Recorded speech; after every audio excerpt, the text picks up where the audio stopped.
Bonjour à toutes et à tous.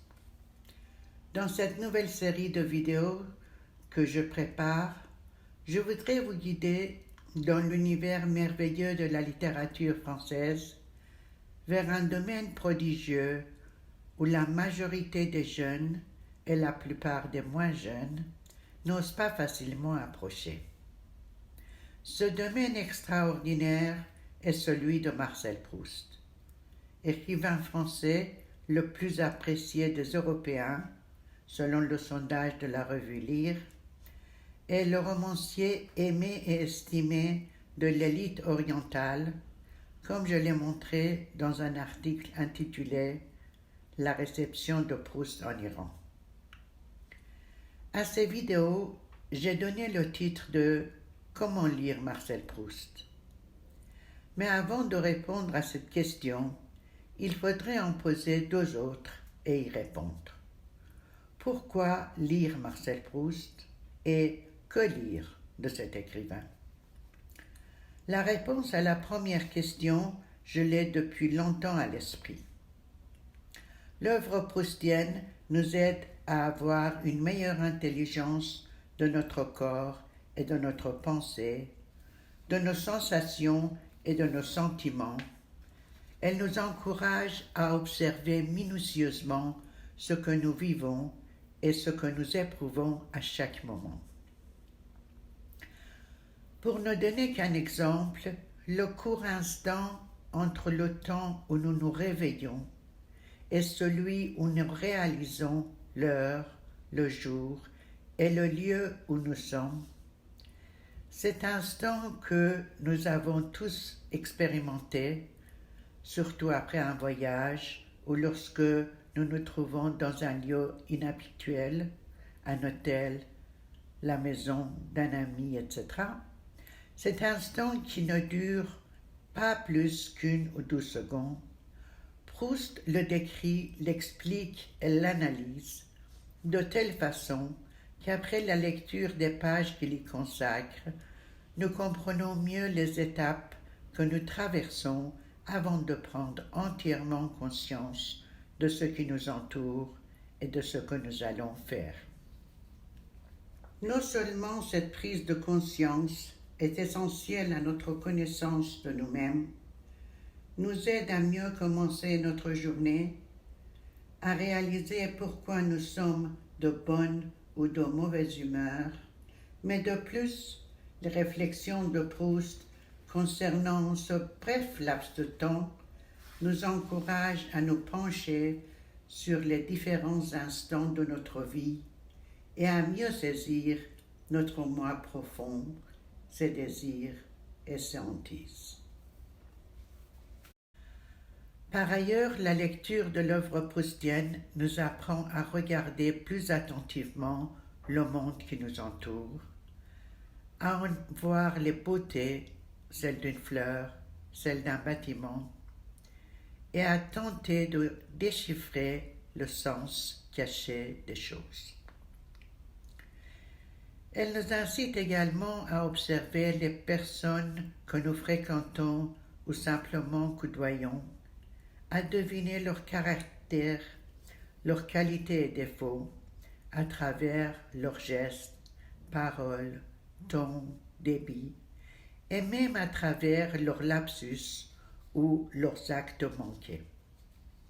Car en fait, Proust est un grand psychologue. Pas un théoricien de la psychologie ou de la psychanalyse, mais un écrivain qui a su observer minutieusement, voir précisément et comprendre intuitivement. Aussi a-t-il saisi le sens latent des actes et des paroles des gens, comme je l'ai montré dans un article le comparant à Freud, le père de la psychanalyse. Or, ce psychologue est également un moraliste.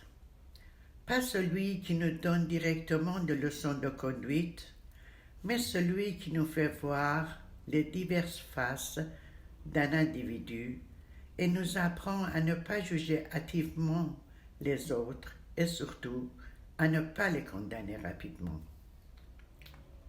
comme un peintre simultanéiste qui cherche à nous faire voir un objet selon des optiques, ou disons mieux, selon des points de vue différents. Proust nous présente ces personnages dans des lieux, dans des sociétés et à des moments divers, et aussi selon les idées et les jugements des autres, pour bien nous montrer qu'un être humain n'est pas unidimensionnel, mais peut paraître absolument différent ou même dissemblable conformément à la position qu'il occupe dans un tel lieu ou dans un tel assemblée. L'exemple le plus signifiant de cette peinture entre guillemets simultanéiste est le portrait qu'il présente de Charles Soin. Au moment où le narrateur proustien met ce personnage en scène, chacun des membres de sa famille considère et juge Soin de façon différente, et aucun ne doute que ce gentil voisin de campagne, très serviable et humble, est également un dandy, grand connaisseur dans le domaine des arts, fréquentant la plus haute société et ami du prince de Galles. À part l'intérêt esthétique de cette technique de présentation de personnages, Proust nous encourage, en utilisant ce procédé, à ne pas juger rapidement et aveuglément les gens et à développer notre discernement et notre bon sens.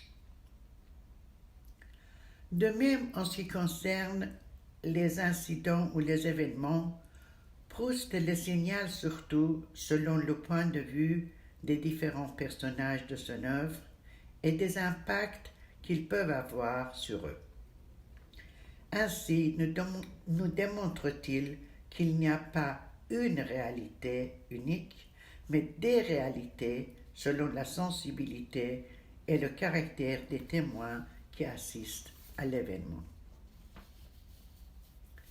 On pourrait réfuter mon affirmation concernant le moralisme de Proust en signalant qu'il a surtout dépeint les vices des êtres humains et non pas vraiment leurs vertus.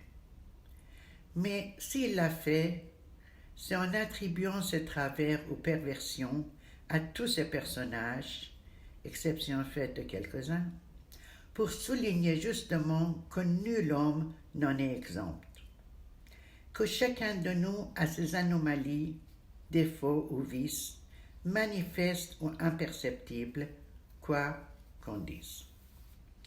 Signalons finalement que l'œuvre proustienne, au contraire de ce que la plupart des gens croient, nous fait parfois sourire et même rire, si nous sommes des lecteurs attentifs. Certes, ce qui précède ne suffit nullement à signaler tous les profits qu'un lecteur pourrait tirer de l'œuvre proustienne. Mais le temps manque et votre propre découverte des autres avantages que vous pourriez tirer de votre future lecture serait plus joyeuse si on ne vous révélait qu'une partie de ses intérêts. Je répondrai à la seconde question que j'ai posée au début de mon discours dans une prochaine vidéo, mais je voudrais terminer celle-ci par une interrogation. Dans cette période difficile de confinement et de restriction, y a-t-il un meilleur moyen d'évasion ou d'apaisement que la lecture d'un bon livre? Merci de votre attention et à bientôt.